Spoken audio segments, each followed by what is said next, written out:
Welcome to the slop farm. Enjoy the video.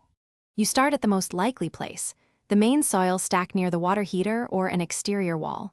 First, inspect basements and crawl spaces. Look for a larger vertical pipe with 2 4-inch diameter. Once found, trace it upward. Follow joints and supports because vents run straight up to the roof. Make sure to note any branch lines feeding fixtures.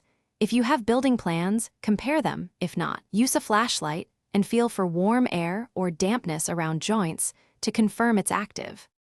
Once you've identified the main stack, move methodically.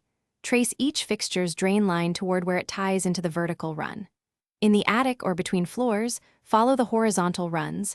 They often slope downward 1/4 inch per foot toward the stack, so inspect for low points and cleanouts. Use a small smoke pencil or non-contact thermometer to detect airflow through suspected vent lines. If access is limited, remove an outlet cover or inspection panel to view concealed joist bays and confirm continuous piping. Finish by following the pipe straight up to the roof and locating the vent boot or stack flange. Inspect flashing and seals for corrosion or blockage. Birds and debris often clog openings.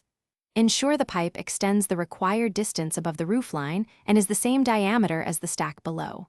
Once done, run several fixtures and watch for gurgling or slow drains, signs of partial blockage. If problems persist, clear the vent with a plumbing snake or call a plumber. If you see negative pressure, check for a... Thanks for watching. Consider subscribing if we helped you today.